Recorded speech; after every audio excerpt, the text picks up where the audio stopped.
Di sebuah kota kecil yang tak terlalu ramai, berdiri sebuah toko bangunan yang paling besar dan paling lengkap. Semua orang mengenalnya. Cat, semen, besi, hingga keramik impor, semuanya ada di sana. Pemiliknya, seorang juragan yang dulunya hidup sederhana, kini menjadi orang paling disegani di kampung itu. Namun, tidak banyak yang tahu bagaimana awal mula semua itu terjadi. Beberapa warga pernah berbisik, kekayaan itu datang terlalu cepat. Dalam waktu singkat, toko kecil yang hampir bangkrut berubah menjadi pusat material terbesar di kota. Hutang lunas, mobil mewah terparkir di halaman, rumahnya menjulang tinggi seperti istana kecil. Tapi sejak kekayaan itu datang, ada hal lain yang ikut menyertainya. Suasana toko terasa dingin meski siang hari. Karyawan sering mendengar suara langkah kaki di gudang, padahal tak ada siapa-siapa. Kadang terdengar suara perempuan menangis lirih di antara tumpukan semen. Beberapa pekerja bahkan mengundurkan diri tanpa alasan jelas. Warga mulai mengingat cerita lama, tentang perjanjian yang dilakukan di tempat sunyi, tentang janji yang harus ditepati, dan tentang tumbal yang tak bisa ditawar. Ini bukan sekedar cerita tentang kaya dan miskin. Ini adalah kisah tentang keserakahan, tentang janji pada sesuatu yang tak terlihat, dan tentang harga mahal yang harus dibayar ketika manusia memilih jalan pintas. Inilah kisah nyata yang pernah mengguncang sebuah kota kecil. Kisah tentang pesugihan juragan toko bangunan. Closing. Pagi itu, seperti biasa, Harno sudah berdiri di depan tokonya sejak matahari belum sepenuhnya naik. Udara desa masih dingin, dan embun menempel di karung-karung semen yang tersusun rapi di depan toko bangunannya. Sebuah papan kayu tua bertuliskan Toko Bangunan Harapan Jaya, tergantung miring di atas pintu. Catnya sudah mulai mengelupas dimakan waktu. Harno membuka pintu toko dengan pelan. Suara engsel berderit memecah kesunyian pagi. Ia melangkah masuk, menatap isi tokonya yang sederhana. Hanya ada beberapa sak semen, tumbukan batu bata, beberapa pipa PVC dan cat tembok yang tersusun seadanya di rak kayu. Ia menghela napas panjang. Sudah hampir 5 tahun ia membuka toko ini. 5 tahun berharap hidupnya berubah. 5 tahun bermimpi menjadi juragan besar seperti pemilik toko bangunan di kota. Tapi kenyataannya, ia masih berdiri di tempat yang sama. Sepi. Harno duduk di kursi kayu di dekat meja kasir. Ia membuka buku catatan penjualan. Halamannya masih banyak yang kosong. Kemarin, ia hanya menjual 2 sak semen dan 1 ember cat kecil. Keuntungan yang didapat bahkan tidak cukup untuk membeli lauk. Ia menatap jalan di depan tokonya. Beberapa motor lewat, tapi tidak ada yang berhenti. Tak jauh dari tokonya, sekitar 50 meter di seberang jalan, berdiri toko bangunan milik Pak Rudi. Toko itu jauh lebih besar. Setiap pagi, truk keluar masuk mengangkut material. Orang-orang datang silih berganti. Harno sering bertanya dalam hati, kenapa tokonya tidak pernah seramai itu? Padahal ia menjual barang yang sama. Ia pernah mencoba menurunkan harga, tapi tetap saja pembeli lebih memilih toko Pak Rudi. Harno mengusap wajahnya yang mulai dipenuhi garis kelelahan. Rambutnya sudah mulai beruban meski usianya baru 40 tahun. Tiba-tiba suara langkah kaki terdengar dari belakang. "Pak!" Harno menoleh. Istrinya, Sulastri, berdiri di ambang pintu membawa segelas teh panas. "Ini tehnya, Pak." Harno tersenyum kecil. "Terima kasih." Sulastri duduk di kursi sebelahnya. Wajahnya terlihat lelah. "Pak, beras di rumah tinggal sedikit," katanya pelan. Harno terdiam. Ia sudah menduga pembicaraan ini akan datang lagi. "Nanti Bapak usahakan," jawabnya. Meski ia sendiri tidak tahu bagaimana caranya. Sulastri menatapnya dengan mata penuh kekhawatiran. "Uang tabungan kita juga sudah hampir habis." Kata-kata itu seperti pisau yang menusuk dada Harno. Ia merasa gagal. Sebagai suami, sebagai ayah. Anak mereka, Dika, sudah duduk di kelas 2 SMP. Biaya sekolah semakin besar. Belum lagi kebutuhan sehari-hari. Kadang Harno merasa dunia tidak adil. Ia bekerja keras setiap hari, tapi hasilnya tidak pernah cukup. Sulastri berdiri perlahan. "Aku ke rumah dulu, Pak," katanya. Harno hanya mengangguk. Setelah istrinya pergi, Harno kembali duduk sendirian. Ia menatap tokonya yang sunyi. Angin pagi berhembus pelan, menggoyangkan plastik-plastik pembungkus semen. Waktu berjalan lambat. 1 jam berlalu. 2 jam berlalu. Tidak ada pembeli. Hanya suara kendaraan yang lewat tanpa peduli. Menjelang siang, akhirnya seorang pria berhenti di depan toko. Harno langsung berdiri dengan semangat. "Cari apa, Pak?" tanyanya ramah. "Semen ada?" "Ada, Pak. Baru datang kemarin." "Berapa harganya?" Harno menyebutkan harga dengan harapan pria itu akan membeli. Namun pria itu menggeleng. Di toko Pak Rudi lebih murah. Lalu ia pergi begitu saja. Harno berdiri terpaku. Semangatnya runtuh seketika. Ia kembali duduk perlahan. Hari itu kembali menjadi hari yang kosong. Menjelang sore, langit mulai berubah jingga. Harno menghitung uang di laci kasir. Hanya ada beberapa lembar uang. Ia menatapnya lama. Jumlah itu terasa seperti ejekan. Ia menutup laci dengan pelan. Untuk sesaat ia memejamkan mata. Dalam diam ia bertanya pada dirinya sendiri. Sampai kapan hidupnya akan seperti ini? Ia teringat masa lalu. Saat pertama kali membuka toko ini, ia penuh harapan. Ia percaya kerja keras akan membawa kesuksesan. Namun sekarang harapan itu mulai pudar. Ia merasa lelah. Lelah dengan kegagalan. Lelah dengan kenyataan. Malam mulai turun. Harno menutup tokonya dan berjalan pulang dengan langkah berat. Rumahnya sederhana, berdinding bata tanpa plester. Lampu ruang tamu redup. Dika sedang belajar di meja kecil. "Pak," sapa anaknya. Harno tersenyum tipis. "Belajar yang rajin." Dika mengangguk. Harno masuk ke kamar dan duduk di tepi ranjang. Ia menatap dinding kosong. Pikirannya dipenuhi kecemasan. Ia ingin hidup lebih baik. Ia ingin keluarganya bahagia. Ia ingin menjadi orang sukses. Namun ia tidak tahu bagaimana caranya. Di luar, angin malam bertiup pelan. Suasana terasa sunyi. Harno tidak tahu bahwa keputusasaan yang ia rasakan malam itu akan membuka pintu menuju sesuatu yang tidak pernah ia bayangkan sebelumnya.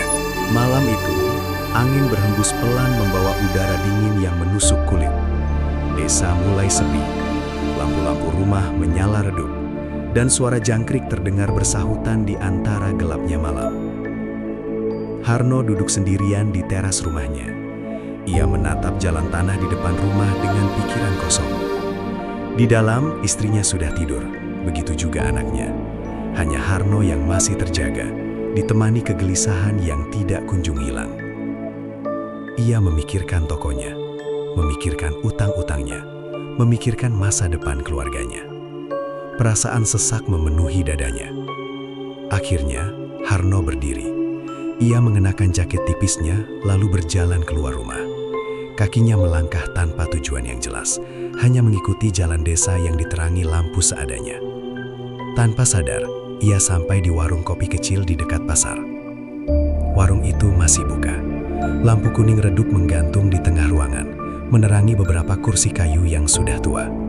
Bau kopi hitam memenuhi udara. Hanya ada dua orang di sana, pemilik warung yang duduk di belakang meja dan seorang pria tua yang duduk di pojok, membelakangi pintu. Harno duduk di kursi dekat jendela. "Seperti biasa, Pak?" tanya pemilik warung. Harno mengangguk. Tak lama, segelas kopi hitam panas diletakkan di depannya. Uapnya naik perlahan, menghilang di udara malam. Harno memegang gelas itu, merasakan hangatnya di tangannya. Ia menatap kopi itu lama. Pikirannya kosong, tapi hatinya penuh beban. Beberapa menit berlalu dalam diam. Tiba-tiba, "Kamu kelihatan banyak pikiran." Suara itu membuat Harno tersentak. Ia menoleh. Pria tua yang tadi duduk di pojok, kini sudah duduk di kursi seberangnya. Harno tidak sadar kapan pria itu pindah. Wajah pria itu keriput. Rambutnya putih panjang sampai ke bahu. Matanya tajam, seolah bisa melihat sampai ke dalam pikiran. Harno merasa tidak nyaman.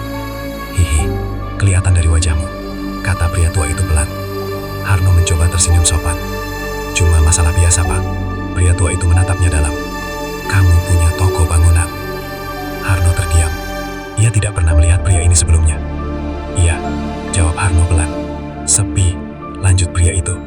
Harno mulai merasa aneh. Bagaimana pria ini tahu? Ia tidak menjawab. Pria tua itu tersenyum tipis. "Aku tahu perasaanmu." Harno menelan ludah. Suasana tiba-tiba terasa berbeda. Warung itu masih sama, tapi entah kenapa Harno merasa seperti hanya ada mereka berdua di sana. "Kamu capek hidup susah," kata pria itu lagi. Kalimat itu tepat mengenai hati Harno. Ia tidak bisa menyangkal. Pria tua itu lalu mencondongkan tubuhnya sedikit. "Ada jalan, kalau kamu mau." Harno mengernyit. "Jalan apa?" Pria tua itu tidak langsung menjawab. Ia hanya menatap Harno beberapa detik, seolah memastikan sesuatu. "Jalan untuk kaya." Jantung Harno berdetak lebih cepat. Ia tidak tahu kenapa, tapi kata-kata itu membuatnya tegang.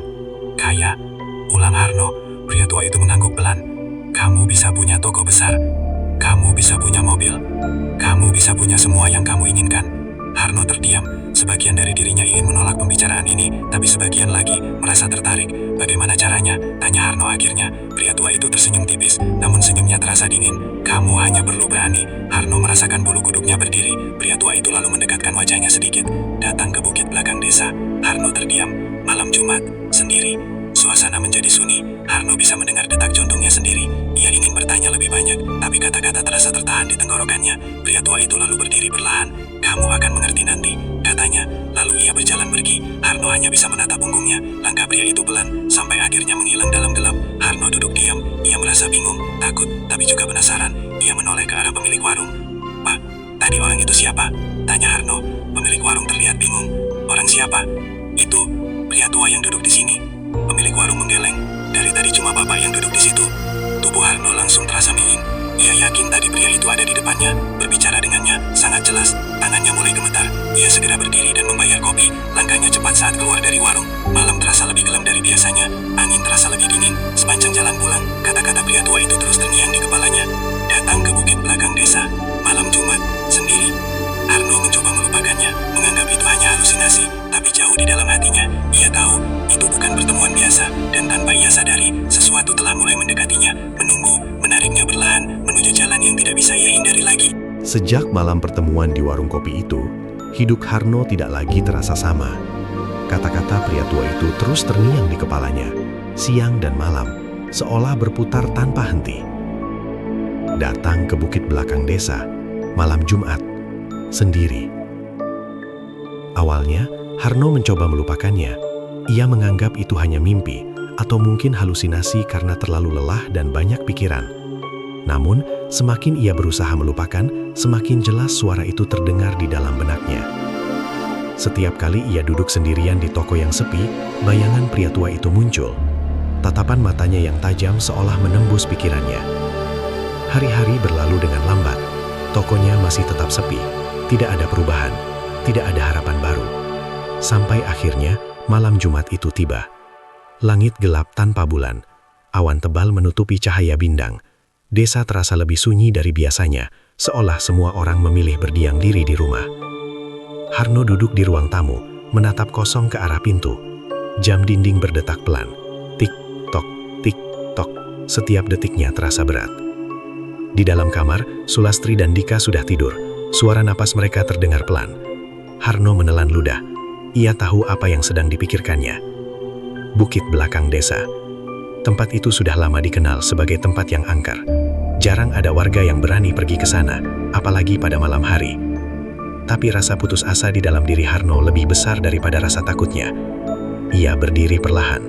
Tangannya sedikit gemetar saat mengambil jaket. Ia berjalan pelan menuju pintu, berusaha tidak membuat suara. Sesaat sebelum keluar, ia menoleh ke arah kamar istrinya. Ada perasaan bersalah di dalam hatinya. Namun ia tetap melangkah keluar. Udara malam terasa dingin menusuk kulit. Angin berhembus pelan, menggoyangkan daun-daun pohon di sekitar jalan desa. Harno berjalan sendirian. Setiap langkah terasa berat. Jalan menuju bukit itu gelap, tidak ada lampu. Hanya cahaya samar dari rumah-rumah warga yang semakin lama semakin jauh di belakangnya. Semakin dekat ke bukit, suasana semakin sunyi. Tidak ada suara manusia, hanya suara angin dan gesekan daun. Jantung Harno berdetak cepat. Ia mulai merasa takut. Namun ia sudah terlalu jauh untuk kembali. Beberapa menit kemudian, ia sampai di kaki bukit. Bukit itu dipenuhi pohon-pohon besar yang menjulang tinggi. Bayangan mereka terlihat seperti sosok-sosok hitam yang berdiri diam dalam gelap.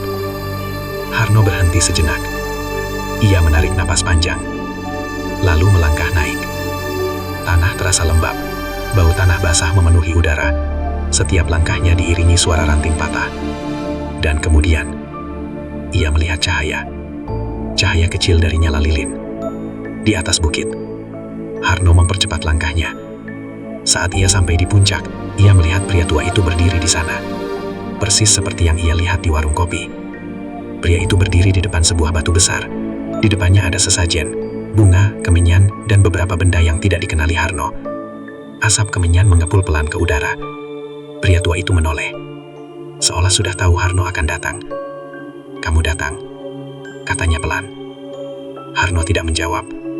Ia hanya berdiri. Tubuhnya terasa kaku. Aku tahu kamu akan datang. Lanjut pria tua itu. Suara angin tiba-tiba bertiup lebih kencang, membuat api lilin bergoyang. Apa yang harus saya lakukan? Tanya Harno akhirnya. Suaranya pelan dan ragu. Pria tua itu menatapnya dalam. Kamu ingin kaya? Harno terdiam. Pertanyaan itu terasa berat. Namun bayangan istrinya yang cemas, anaknya yang membutuhkan biaya sekolah, dan hidupnya yang penuh kesulitan muncul di pikirannya. Ia mengangguk pelan. Iya. Pria tua itu tersenyum tipis. Kalau begitu, kamu harus membuat perjanjian. Tubuh Harno langsung terasa dingin. Perjanjian. Pria tua itu mengambil segenggam bunga dan melemparkannya ke tanah. Lalu mulai membaca sesuatu dengan suara pelan. Bahasa yang tidak dimengerti Harno. Angin bertiup semakin kencang. Asap kemenyan bergerak tidak beraturan. Suasana terasa berat. Harno mulai merasa pusing. Dan kemudian, ia merasakan sesuatu. Perasaan seperti sedang diawasi. Perlahan, ia menoleh ke arah belakang. Dan di sanalah, ia melihatnya. Sosok wanita berdiri di antara pohon-pohon. Rambutnya panjang, menutupi wajahnya. Tubuhnya pucat. Diam, tidak bergerak. Harno membeku. Ia tidak bisa bernapas. Rasa takut yang luar biasa memenuhi tubuhnya. Itu, suara Harno gemetar. Pria tua itu tidak terlihat terkejut. Dia yang akan membantumu, katanya tenang. Wanita itu perlahan mengangkat kepalanya. Meski wajahnya tertutup rambut, Harno bisa merasakan tatapannya. Tatapan yang dingin, kosong, tidak manusiawi. Tubuh Harno gemetar hebat. Ia ingin lari, tapi kakinya tidak bisa bergerak. Pria tua itu terus membaca mantra. Suara angin semakin keras. Daun-daun berterbangan. Wanita itu mulai mendekat. Selangkah, 2 langkah, semakin dekat. Sampai akhirnya, ia berdiri hanya beberapa meter di depan Harno. Udara terasa sangat dingin. Harno bisa mencium bau tanah basah dan sesuatu yang busuk. Pria tua itu berhenti membaca mantra. Mulai malam ini, katanya pelan, hidupmu akan berubah. Wanita itu berdiri diam, menatap Harno.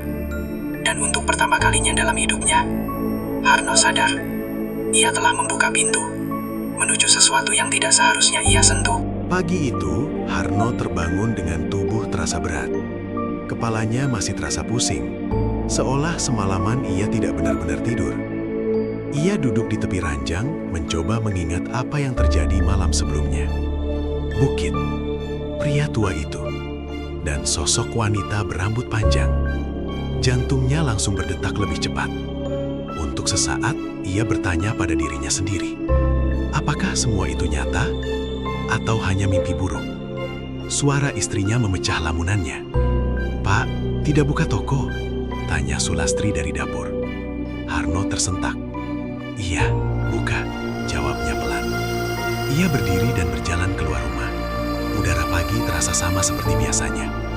Matahari bersinar hangat dan suara ayam terdengar dari kejauhan. Semua terlihat normal. Terlalu normal. Harno mencoba menenangkan pikirannya. Mungkin benar, itu hanya mimpi.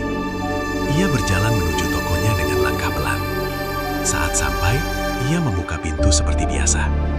Suara engsel berderit pelan. Ia masuk dan duduk di kursinya. Menunggu, seperti hari-hari sebelumnya. Namun, belum sampai 10 menit ia duduk, sebuah motor berhenti di depan toko. Harno langsung berdiri. Seorang pria turun dari motor. "Pak, ada semen 10 sak." Harno sedikit terkejut. "Ada, Pak, ada," jawabnya cepat. Pria itu langsung membayar tanpa banyak bertanya. Harno membantu memuat semen ke motor pria itu. Setelah pria itu pergi, Harno berdiri diam. Ia melihat uang di tangannya. Sudah lama ia tidak mendapat pembeli sebanyak itu di pagi hari. Ia duduk kembali, masih merasa heran. Namun, tidak lama kemudian, sebuah pick-up berhenti di depan toko. 2 orang pria turun. "Pak, kami cari pasir dan batu bata." Harno semakin terkejut. "Iya, ada," jawabnya. Mereka membeli dalam jumlah banyak. Hari itu, untuk pertama kalinya, tokonya tidak sepi. Pembeli datang satu persatu. Lalu semakin banyak. Harno hampir tidak sempat duduk. Keringat membasahi tubuhnya, tapi hatinya terasa senang. Sangat senang. Menjelang siang, ia membuka laci kasir. Uangnya jauh lebih banyak dari biasanya. Tangannya sedikit gemetar saat menghitungnya. Ini bukan hari biasa. Ini berbeda. Sore harinya, sebuah truk besar berhenti di depan tokonya. Seorang pria berpakaian rapi turun. "Ini toko Pak Harno?" tanyanya. "Iya, saya sendiri." Pria itu mengangguk. "Kami dari kontraktor perumahan di ujung desa. Kami butuh supplier material." Harno merasa jantungnya berhenti sesaat. "Supplier? Kami dengar harga di sini bagus," lanjut pria itu. Harno hampir tidak percaya. Mereka berbicara cukup lama. Dan sebelum pria itu pergi, ia memberikan pesanan dalam jumlah besar. Pesanan terbesar yang pernah Harno terima seumur hidupnya. Setelah truk itu pergi, Harno duduk di kursinya. Ia menatap tokonya. Tokonya yang sama. Tapi sekarang terasa berbeda. Hari itu, ia pulang dengan membawa uang lebih banyak dari biasanya. Sulastri terkejut saat melihatnya. "Pak, ini uang dari mana?" tanyanya. "Dari toko," jawab Harno pelan. Sulastri terlihat tidak percaya. Sebanyak ini, Harno hanya mengangguk. Wajah istrinya langsung berubah cerah. "Alhamdulillah, Pak, akhirnya." Harno tersenyum kecil. Namun, jauh di dalam hatinya, ia teringat sesuatu. Bukit itu, dan sosok wanita itu. Malamnya, Harno tidak langsung tidur. Ia duduk di ruang tamu sendirian, mendengarkan suara malam. Ia mencoba meyakinkan dirinya bahwa semua ini hanya kebetulan, bahwa tokonya ramai karena usahanya sendiri. Namun, sekitar tengah malam, ia mendengar sesuatu. Suara langkah kaki, pelan, dari arah luar rumah. Dok, dok, dok. Harno menahan napas. Ia berdiri perlahan, melangkah menuju jendela. Dengan tangan gemetar, ia mengintip keluar. Tidak ada siapa-siapa. Jalan kosong. Harno menghela napas lega. Mungkin hanya kucing. Ia berbalik. Namun, saat ia hendak berjalan kembali ke kamar, ia mendengar suara lain dari arah tokonya. Padahal tokonya kosong, tertutup, dan tidak ada siapa-siapa di sana. Harno mencoba mengabaikannya. Ia memaksa dirinya tidur. Namun, malam itu, tidurnya tidak nyenyak. Keesokan harinya, tokonya kembali ramai. Dan hari setelahnya, semakin ramai. Uang mulai mengalir deras. Harno bisa membeli stok lebih banyak. Ia mulai dikenal orang. Orang-orang mulai datang ke tokonya. Bahkan dari desa lain. Hidupnya benar-benar berubah. Namun, setiap malam, suara langkah kaki itu kembali terdengar. Selalu, pelan, seolah ada seseorang yang datang, menagih sesuatu. Dan tanpa disadari Harno, perjanjian itu telah mulai berjalan. Kesibukan di toko Harno semakin hari semakin meningkat. Dalam waktu kurang dari 2 bulan, perubahan yang terjadi terasa seperti mimpi. Dari toko kecil yang hampir bangkrut, kini menjadi salah satu toko bangunan paling ramai di desa itu. Setiap pagi, sebelum matahari tinggi, sudah ada pembeli yang menunggu. Truk-truk pengangkut material keluar masuk hampir setiap hari. Bahkan beberapa kontraktor dari desa tetangga mulai rutin memesan barang darinya. Harno seharusnya merasa sangat bahagia. Dan memang, di depan orang-orang, ia terlihat bangga. Ia mulai berpakaian lebih rapi. Senyumnya lebih percaya diri. Orang-orang mulai memanggilnya Juragan Harno. Namun, hanya Harno yang tahu. Setiap malam, ketenangan itu tidak pernah benar-benar ada. Suara langkah kaki itu masih sering terdengar. Kadang dari depan rumah, kadang dari arah toko. Kadang seperti berjalan memutari bangunan. Awalnya ia mencoba mengabaikannya. Ia menganggap itu hanya perasaannya saja. Tapi malam itu, segalanya berubah. Hari itu sangat melelahkan. Sebuah proyek besar memesan ratusan sak semen dan puluhan batang besi. Harno memutuskan untuk menginap di toko karena harus menjaga barang kiriman yang baru datang. Sulastri sempat melarang. "Pak, kenapa tidak besok saja? Tidur di rumah saja," katanya khawatir. "Barangnya terlalu banyak, takut hilang," jawab Harno singkat. Padahal alasan sebenarnya bukan itu. Entah kenapa, Harno merasa ada sesuatu yang ingin ia pastikan. Ia ingin tahu apakah suara-suara itu benar-benar nyata. Malam semakin larut. Lampu toko hanya menyala satu, menerangi ruangan dengan cahaya kuning redup. Bayangan karung-karung semen terlihat panjang di lantai. Harno duduk di kursi kayu dekat meja kasir. Ia mencoba memejamkan mata. Angin malam berhembus pelan dari celah ventilasi. Suasana sunyi, terlalu sunyi. Sekitar tengah malam, tok, tok, tok. Suara itu terdengar jelas, bukan dari luar, tapi dari dalam toko. Harno langsung membuka mata. Jantungnya berdegup kencang. Ia menahan nafas. Tok, tok. Seperti suara sesuatu jatuh pelan. Ia berdiri perlahan, langkahnya hati-hati. Ia berjalan menuju gudang kecil di belakang toko. Lampu di sana mati, hanya gelap. Harno meraba dinding, mencari saklar. Klik, lampu menyala. Tidak ada apa-apa, semua barang tertata seperti biasa. Ia menghela nafas, mungkin tikus. Ia hendak berbalik, namun tiba-tiba lampu itu berkedip. Sekali, dua kali, lalu mati. Gudang kembali gelap. Harno membeku. Ia mencoba menenangkan diri. Tangannya gemetar saat meraba saklar lagi. Klik, lampu menyala kembali. Dan saat itulah, ia melihatnya. Di sudut gudang, di antara tumpukan besi, sosok itu berdiri. Diam, rambut panjangnya terurai menutupi wajah. Tubuhnya pucat, bajunya putih kusam, seperti kain yang sudah lama terkubur. Harno tidak bisa bergerak, seluruh tubuhnya terasa kaku, nafasnya tercekat. Ia ingin berteriak, tapi suaranya tidak keluar. Sosok itu tidak bergerak, hanya berdiri, menghadap ke arahnya. Udara di ruangan itu tiba-tiba terasa sangat dingin. Bau tanah basah tercium jelas. Bulu kuduk Harno berdiri. Ia mencoba berkedip, berharap sosok itu menghilang, tapi tidak. Sosok itu tetap di sana. Lalu perlahan, kepalanya terangkat sedikit, seolah menatap Harno dari balik rambutnya. Jantung Harno hampir berhenti. Ia mundur satu langkah, kakinya tersandung karung semen dan hampir terjatuh. Saat ia menoleh sesaat dan kembali melihat ke sudut itu, sosok itu sudah tidak ada, kosong, hanya bayangan dinding. Harno terengah-engah, tubuhnya basah oleh keringat dingin. Ia berdiri terpaku beberapa saat, mencoba mencerna apa yang baru saja terjadi. Ia tahu, ia sangat tahu, itu bukan halusinasi, bukan bayangan. Itu adalah sosok yang sama yang ia lihat di bukit malam itu. Dengan langkah lemas, Harno kembali ke ruang depan toko. Ia duduk di kursinya, menatap pintu yang tertutup rapat. Tangannya masih gemetar. Kini ia mengerti, kesuksesan ini bukan datang tanpa bayaran. Sekitar beberapa menit kemudian, ia mendengar suara lagi. Bukan langkah kaki, bukan benda jatuh, tapi suara nafas, pelan, berat, seperti seseorang berdiri tepat di belakangnya.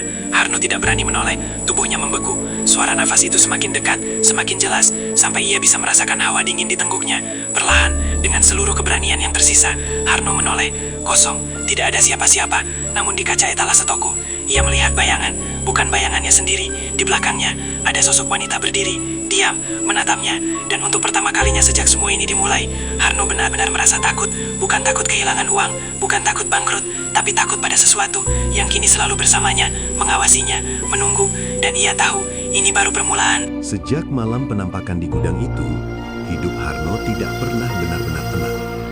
Namun anehnya, justru di saat rasa takutnya semakin besar, rezekinya semakin deras mengalir. Setiap hari tokonya penuh pembeli. Bahkan sebelum ia membuka pintu, sudah ada tukang dan kontraktor yang menunggu di depan. Telepon genggamnya hampir tidak pernah berhenti berdering. Pesanan datang dari berbagai arah. Dalam waktu 6 bulan, Harno berhasil memperluas tokonya. Ia membeli tanah kosong di samping bangunan lama, lalu membangun gudang baru yang lebih besar. Ia mempekerjakan beberapa karyawan untuk membantu melayani pembeli. Orang-orang mulai membicarakannya. Harno sekarang beda, kata salah satu warga di warung kopi. Rezekinya deras sekali. Baru setahun lalu hampir bangkrut, sekarang jadi juragan besar. Semua memuji keberhasilannya, tak sedikit yang iri. Namun di balik semua itu, Harno menyimpan ketakutan yang tidak pernah ia ceritakan kepada siapapun. Setiap malam, sosok itu masih muncul.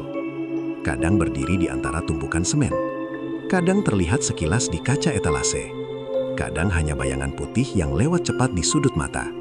Tidak pernah berbicara. Tidak pernah menyentuhnya. Hanya mengawasi. Seolah memastikan sesuatu. Suatu malam, Harno duduk sendirian di kantor kecil yang baru ia bangun di dalam toko. Di meja kayunya tergeletak tumpukan uang hasil penjualan hari itu. Jumlahnya sangat banyak. Ia menghitungnya perlahan. Tangannya gemetar, bukan karena senang, tapi karena teringat sesuatu. Perjanjian. Kata itu kembali terngiang. mulai malam ini hidupmu akan berubah. Dan memang berubah. Terlalu cepat, terlalu mudah. Tiba-tiba lampu di ruangan itu berkedip. Sekali, dua kali, Harno langsung terdiam. Ia tidak perlu menoleh untuk tahu. Udara di ruangan itu mendadak terasa dingin.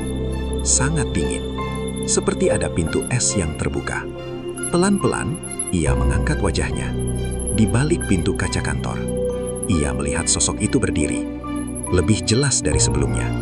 Rambutnya panjang menutupi hampir seluruh wajahnya. Tapi kali ini, sebagian rambutnya tersibak oleh angin yang entah datang dari mana.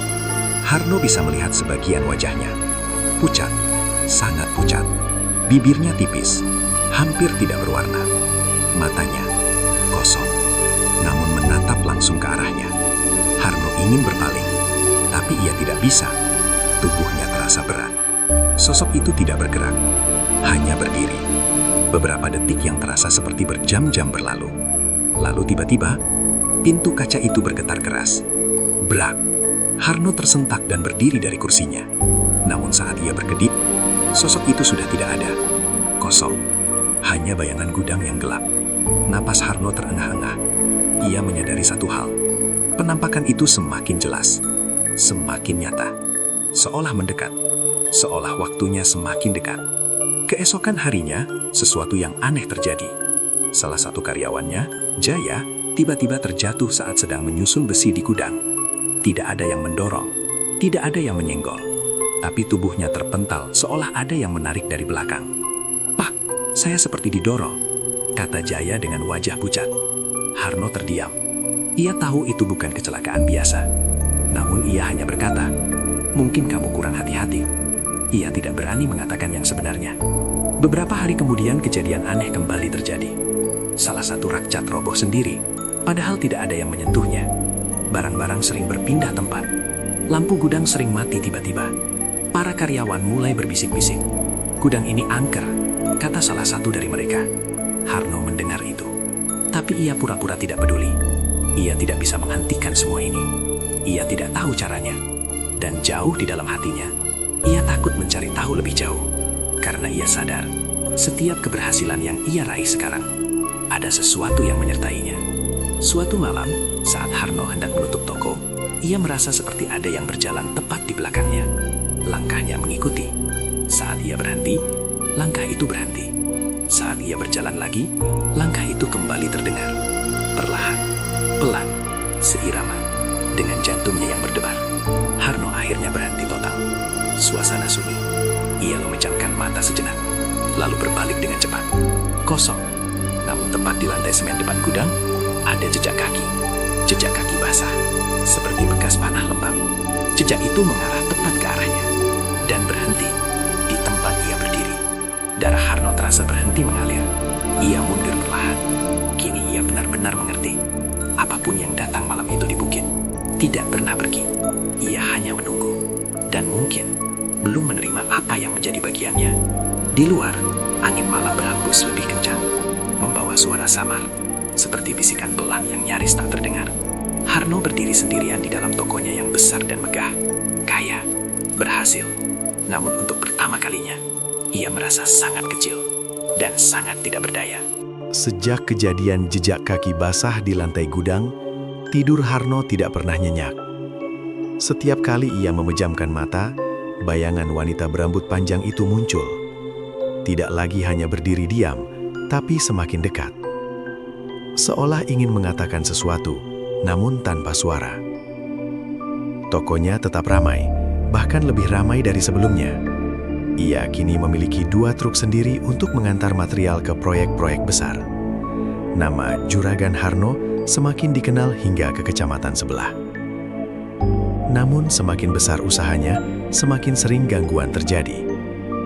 Barang jatuh tanpa sebab, pintu gudang terbuka sendiri, dan karyawan mulai banyak yang mengeluh melihat bayangan putih di antara tumpukan semen. Suatu siang, salah satu karyawannya yang paling lama bekerja, Jaya, mendatangi Harno dengan wajah pucat. "Pak, saya mau bicara," katanya pelan. Harno mengangguk. "Ada apa?" Jaya terlihat ragu. "Pak, Mungkin Bapak tidak percaya, tapi saya sering lihat perempuan berdiri di belakang gudang. Rambutnya panjang. Dia selalu ada kalau malam. Tangan Harno langsung dingin. Namun ia tetap berusaha terlihat tenang. Mungkin cuma bayangan. Kamu kecapekan. Jawabnya singkat. Jaya menggeleng pelan. Tidak, Pak. Saya lihat jelas. Harno terdiam. Ia tidak bisa lagi menyangkal bahwa gangguan itu kini dirasakan orang lain. Malam harinya, setelah semua karyawan pulang, Harno duduk sendirian di kantor kecilnya. Hujan turun deras di luar. Suara air memukul atap seng menciptakan suasana mencekam. Lampu di ruangan itu menyala redup. Harno memegang kepalanya yang terasa berat. Tiba-tiba, ia merasakan sesuatu yang berbeda. Bukan hanya hawa dingin, tapi perasaan seperti ada yang berdiri tepat di depannya. Perlahan, ia mengangkat wajah. Sosok itu ada di sana, lebih jelas dari sebelumnya. Berdiri tepat di depan meja kerjanya. Rambutnya terurai, basah seperti habis kehujanan. Wajahnya kini terlihat lebih jelas. Kulitnya pucat kebiruan. Matanya hitam pekat tanpa cahaya. Bibirnya sedikit terbuka. Harno tidak bisa bergerak. Untuk pertama kalinya, sosok itu membuka mulutnya. Namun bukan suara normal yang keluar, melainkan bisikan panjang, seperti angin yang melewati lorong sempit. Kamu sudah menerima. Suara itu masuk langsung ke kepalanya, bukan ke telinganya. Harno gemetar. Apa maksudmu? Suaranya nyaris tak terdengar. Sosok itu sedikit menundukkan kepala. Kini, giliranmu. Memberi. Tubuh Harno terasa lemas. Memberi. Memberi apa? Ia teringat kata-kata pria tua di bukit. Perjanjian. Harno menggeleng pelan. Aku tidak pernah janji apa-apa. Bisiknya panik. Sosok itu tidak menjawab. Namun perlahan, ia mengangkat tangannya. Tangannya panjang dan pucat. Ujung jarinya menunjuk ke arah gudang. Lalu lampu ruangan itu tiba-tiba mati. Gelap total. Hanya suara hujan di luar yang terdengar. Harno duduk dalam kegelapan. Napasnya memburu. Beberapa detik kemudian, lampu kembali menyala. Sosok itu sudah tidak ada. Namun dari arah gudang, terdengar suara keras. Brak. Seperti sesuatu jatuh. Harno langsung berdiri dan berlari ke arah gudang. Saat ia sampai, ia melihat salah satu rak besi roboh. Beberapa batang besi berserakan di lantai. Padahal tidak ada siapa-siapa. Harno berdiri mematung. Ia kini mengerti. Ini bukan sekadar gangguan. Ini tuntutan. Keesokan paginya, kejadian yang lebih mengerikan terjadi. Salah satu karyawan baru bernama Tono mengalami kecelakaan di gudang. Ia tertimpa tumpukan papan kayu yang tiba-tiba ambruk. Padahal susunannya sudah rapi. Tono terluka cukup parah dan harus dilarikan ke rumah sakit. Wajahnya penuh luka dan darah. Sebelum dibawa, Tono sempat berkata dengan suara lemah, "Pak, ada yang dorong saya." Kata-kata itu membuat tubuh Harno terasa dingin. Malam itu, Harno tidak pulang ke rumah. Ia duduk sendirian di dalam toko yang gelap. Ia tahu, ia sangat tahu, ini belum selesai. Sekitar tengah malam, suara itu kembali terdengar. Bisikan pelan. Kami menunggu. Bukan satu suara, tapi seperti banyak suara bersatu. Harno memejamkan mata. Air mata mulai mengalir. Apa yang kalian mau? Bisiknya putus asa. Suara itu tidak menjawab dengan kata-kata. Namun di dinding gudang, tiba-tiba muncul bayangan. Bayangan seorang pria terjatuh. Lalu gelap. Harno tersentak. Napasnya terengah. Ia kini sadar. Yang diminta bukan uang, bukan barang, tapi sesuatu yang jauh lebih mengerikan. Sesuatu yang bernyawa. Di luar, hujan berhenti. Namun malam terasa lebih berat dari sebelumnya. Dan untuk pertama kalinya, sejak ia menjadi kaya, Harno benar-benar merasa menyesal.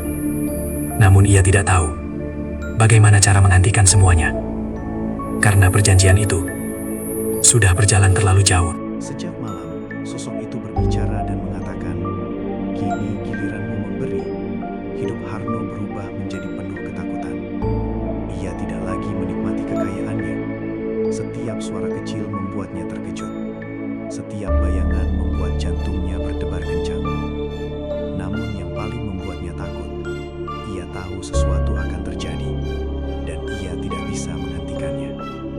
Beberapa hari setelah kecelakaan Tono, suasana di toko menjadi tidak nyaman. Para karyawan bekerja dengan gelisah. Mereka tidak lagi bercanda seperti dulu. Banyak yang memilih pulang sebelum hari benar-benar gelap. Gudang yang dulu penuh aktivitas, kini terasa seperti tempat yang dihindari. Suatu sore, langit terlihat mendung. Angin berhembus pelan membawa bau hujan. Harno berdiri di depan toko, memperhatikan para karyawan yang sedang memindahkan semen. Tiba-tiba, Jaya menghampirinya.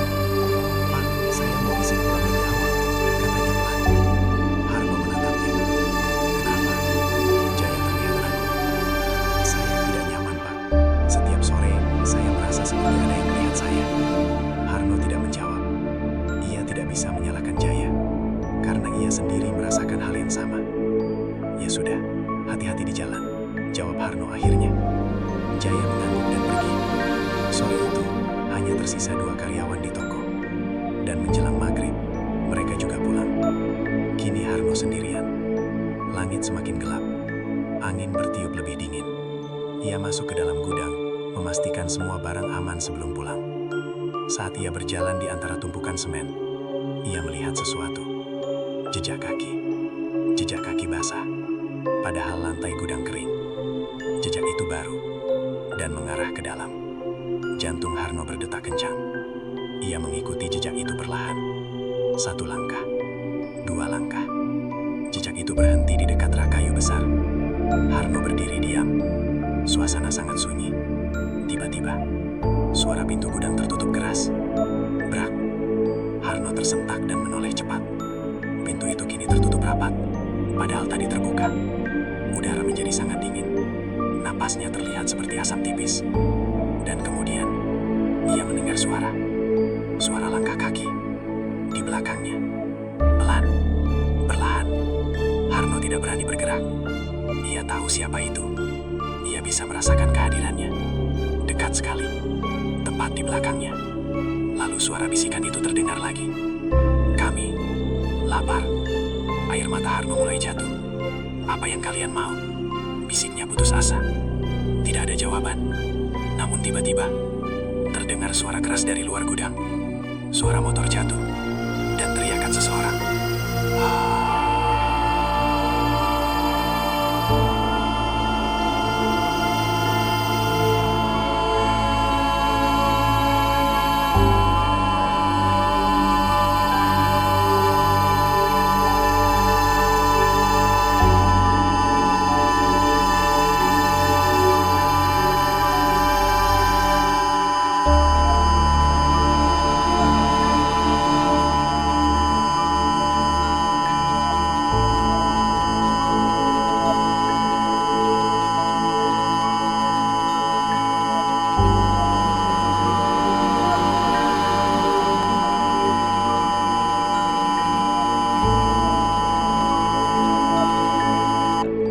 Sejak malam, sosok itu berbicara dan mengatakan, "Kini giliranmu memberi."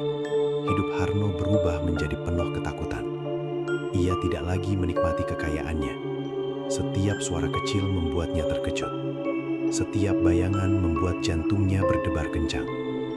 Namun yang paling membuatnya takut, ia tahu sesuatu akan terjadi. Dan ia tidak bisa menghentikannya. Beberapa hari setelah kecelakaan Tono, suasana di toko menjadi tidak nyaman. Para karyawan bekerja dengan gelisah. Mereka tidak lagi bercanda seperti dulu. Banyak yang memilih pulang sebelum hari benar-benar gelap. Gudang yang dulu penuh aktivitas, kini terasa seperti tempat yang dihindari. Suatu sore, langit terlihat mendung. Angin berhembus pelan membawa bau hujan. Harno berdiri di depan toko, memperhatikan para karyawan yang sedang memindahkan semen. Tiba-tiba, Jaya menghampirinya. "Pak, saya mau izin pulang lebih awal," katanya pelan. Harno menatapnya. "Kenapa?" Jaya terlihat ragu. "Saya tidak nyaman, Pak. Setiap sore, saya merasa seperti ada yang melihat saya." Harno tidak menjawab. Ia tidak bisa menyalahkan Jaya, karena ia sendiri merasakan hal yang sama. "Ya sudah, hati-hati di jalan," jawab Harno akhirnya. Jaya mengangguk dan pergi. Sore itu, hanya tersisa 2 karyawan di toko. Dan menjelang maghrib, mereka juga pulang. Kini Harno sendirian. Langit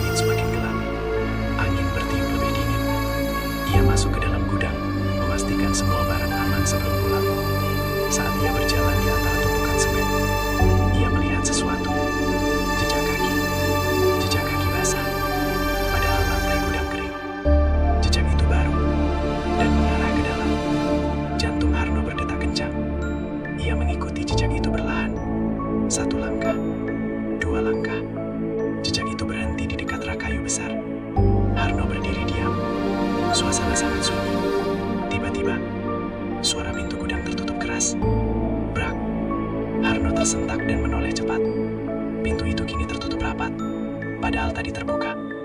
Udara menjadi sangat dingin. Napasnya terlihat seperti asap tipis. Dan kemudian, ia mendengar suara langkah kaki. Di belakangnya, pelan, perlahan, Harno tidak berani bergerak. Ia tahu siapa itu. Ia bisa merasakan kehadirannya. Dekat sekali, tepat di belakangnya. Lalu suara bisikan itu terdengar lagi. Kami, laba. Air mata Harno mulai jatuh. Apa yang kalian mau? Bisiknya putus asa. Tidak ada jawaban. Namun tiba-tiba, terdengar suara keras dari luar gudang. Suara motor jatuh. Dan teriakan seseorang.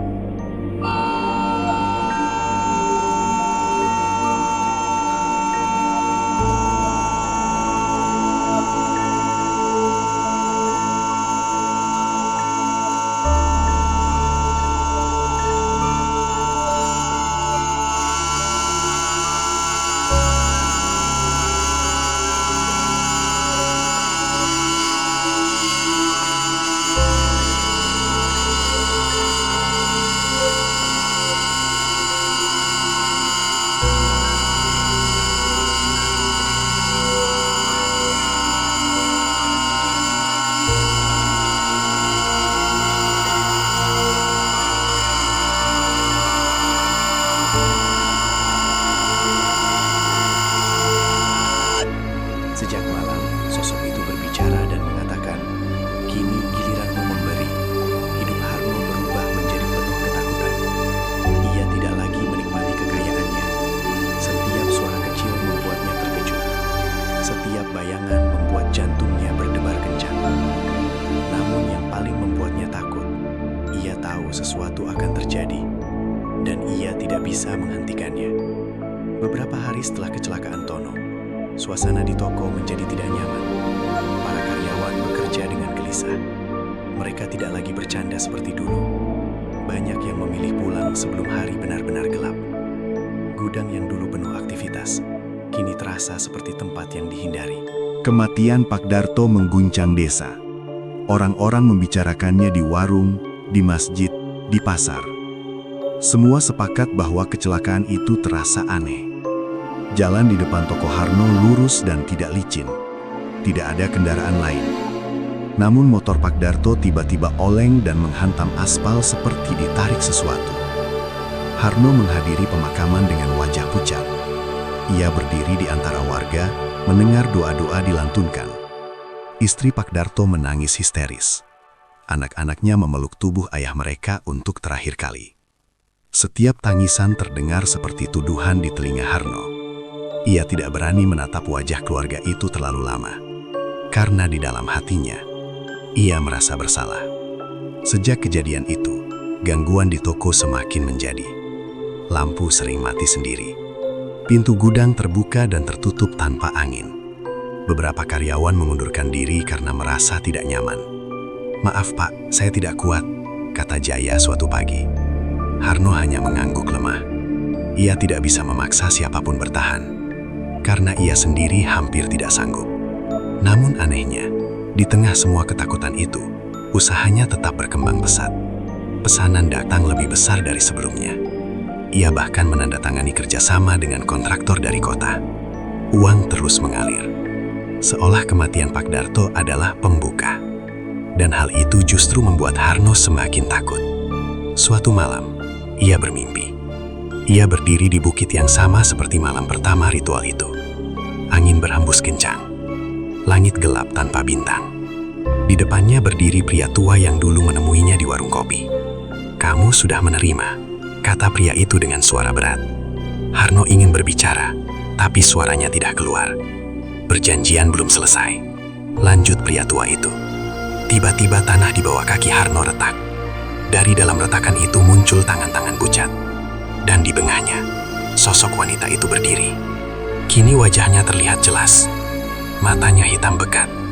Bibirnya menyeringai tipis. Satu belum cukup. Harno terbangun dengan teriakan tertahan. Tubuhnya basah oleh keringat.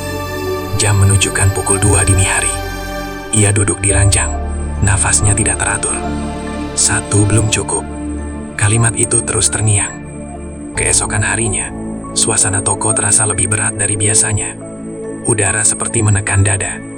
Bahkan pelanggan yang datang terlihat gelisah. Siang itu, seorang supir truk langganan bernama Randy datang untuk mengantar besi baja. Randy sudah lama bekerja sama dengan Harno. Ia orang yang ceria dan selalu bercanda. Namun hari itu, wajahnya terlihat pucat. "Pak, saya tadi hampir celaka di jalan," katanya. "Kenapa?" tanya Harno cepat. Tiba-tiba setir truk berat sekali, seperti ada yang menarik. Darah Harno terasa berhenti mengalir. Ia teringat mimpi semalam. Satu belum cukup. Sore harinya, saat Randy hendak pulang setelah menurunkan barang, hujan turun deras. Jalan di depan toko menjadi basah dan licin. Harno berdiri di depan toko, memandangi truk Randy yang perlahan bergerak menjauh. Tiba-tiba, suara rem panjang terdengar. Ciii. Lalu suara benturan keras. Brak!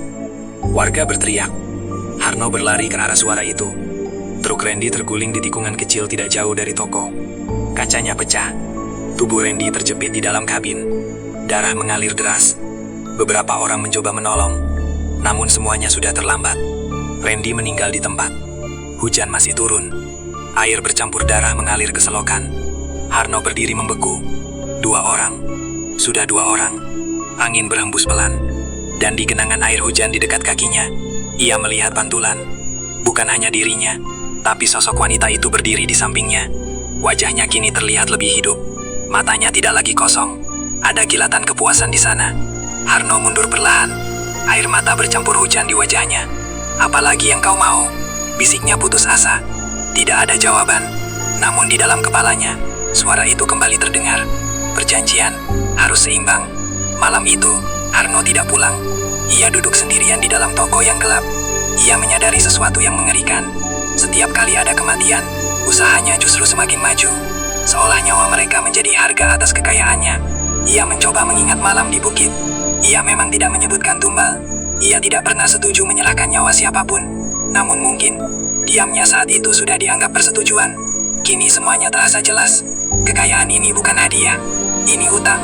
Dan utang itu dibayar dengan darah. Di tengah kegelapan toko, suara langkah kaki terdengar lagi. Pelan, mendekat. Harno tidak lagi berusaha lari. Ia hanya menutup mata. Sosok itu kini berdiri tepat di depannya. Hawa dingin menyelimuti tubuhnya. Dan untuk pertama kalinya, ia merasa bahwa mungkin giliran dirinya akan segera tiba.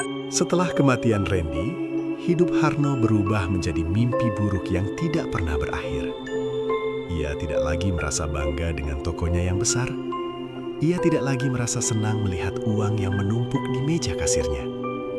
Setiap lembar uang kini terasa seperti membawa beban nyawa orang lain.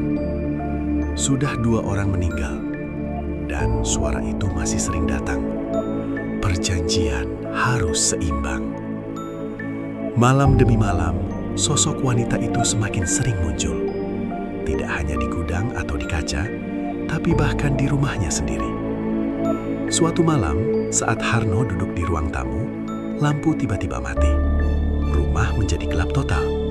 Sulastri dan anaknya sudah tidur di kamar. Harno duduk diam. Ia tahu, sosok itu ada di sana. Udara menjadi sangat dingin. Perlahan, ia melihatnya. Berdiri di ujung ruangan. Rambut panjangnya menjuntai. Wajahnya kini terlihat lebih jelas dari sebelumnya. Dan untuk pertama kalinya, ia tersenyum. Senyum yang tidak manusiawi. "Kapan selesai?" bisik Harno dengan suara gemetar. Sosok itu tidak menjawab. Namun perlahan, ia mengangkat tangannya dan menunjuk ke arah Harno. Jantung Harno berhenti sesaat. Ia mengerti. Ia selalu mengerti. Semua ini akan berakhir dengan dirinya. Keesokan harinya, Harno tidak membuka toko. Ia duduk sendirian di dalam gudang. Ia menatap tumpukan semen, besi, dan kayu yang kini menjadi sumber kekayaannya. Semua ini dibayar mahal. Ia teringat kehidupannya dulu. Memang susah, memang penuh kekurangan. Tapi ia bahagia. Ia bisa tidur dengan tenang. Ia tidak dihantui rasa bersalah. Air mata jatuh di pipinya. "Aku ingin semua ini berhenti," bisiknya. Tiba-tiba, angin kencang berhembus di dalam gudang. Padahal semua pintu tertutup. Lampu bergoyang. Dan sosok itu muncul, berdiri di depannya, lebih dekat dari sebelumnya. Wajahnya kini sangat jelas, pucat, dingin. Matanya menatap langsung ke dalam jiwa Harno. "Kamu sudah menerima." Suara itu terdengar di dalam kepalanya. Harno mengangguk pelan. Air matanya tidak berhenti mengalir. "Ambil saja semuanya kembali," katanya lirih. "Aku tidak mau lagi." Sosok itu diam. Lalu perlahan ia mengangkat tangannya. Udara menjadi sangat dingin. Harno merasakan tubuhnya lemas, seperti ada sesuatu yang ditarik dari dalam dirinya. Ia jatuh berlutut, napasnya berat, pandangan matanya mulai kabur. Di tengah penglihatannya yang memudar, ia melihat bayangan bukit itu lagi, dan pria tua itu berdiri di sana, menatapnya tanpa ekspresi. Harno jatuh ke lantai gudang, tubuhnya tidak bisa digerakkan, dingin, sangat dingin. Beberapa jam kemudian, seorang karyawan yang datang pagi-pagi menemukan Harno tergeletak di lantai gudang. Tubuhnya sudah tidak bergerak, wajahnya pucat, matanya terbuka, namun kosong. Harno meninggal dunia, tanpa luka, tanpa sebab yang jelas. Berita kematian Harno menyebar cepat. Orang-orang terkejut. Juragan toko bangunan yang sukses itu meninggal mendadak. Tokonya ditutup beberapa hari, namun setelah itu, hal aneh terjadi. Tidak ada lagi pembeli, tidak ada lagi pesanan. Usaha itu perlahan runtuh. Dalam waktu 1 tahun, toko itu bangkrut. Bangunan itu kosong, terbengkalai. Orang-orang desa mulai menghindari tempat itu karena sering terlihat sosok wanita berdiri di dalam gudang. Dan terkadang, di malam hari, orang-orang melihat 2 sosok. Seorang wanita berambut panjang dan seorang pria berdiri diam di antara tumpukan semen, menunggu. Karena perjanjian pesugihan tidak pernah benar berakhir, ia hanya menunggu korban berikutnya. Kini bangunan toko itu masih berdiri. Catnya mulai pudar, papan namanya berdebu, dan pintunya jarang benar-benar terbuka penuh. Tak lagi seramai dulu. Orang-orang yang melintas sering merasa bulu kuduknya merinding tanpa sebab. Beberapa mengaku pernah melihat sosok perempuan berdiri di sudut gudang, memandang kosong ke arah pintu. Ada juga yang mendengar suara barang jatuh sendiri di malam hari. Juragan yang dulu disegani, kini hanya tinggal nama dalam cerita warga. Kekayaannya tak tersisa seperti dulu. Anak buahnya pergi satu persatu. Dan yang paling menyakitkan, harga yang harus dibayar jauh lebih mahal dari yang pernah ia bayangkan. Kisah ini menjadi pengingat bagi banyak orang, bahwa tidak semua kekayaan membawa berkah. Tidak semua jalan cepat berakhir bahagia. Dan setiap janji, sekecil apapun, pasti akan diminta pertanggungjawaban. Pesugihan mungkin menjanjikan harta melimpah, tapi ia selalu datang dengan syarat yang tak pernah ringan. Karena pada akhirnya, yang ditagih bukan hanya harta, melainkan jiwa.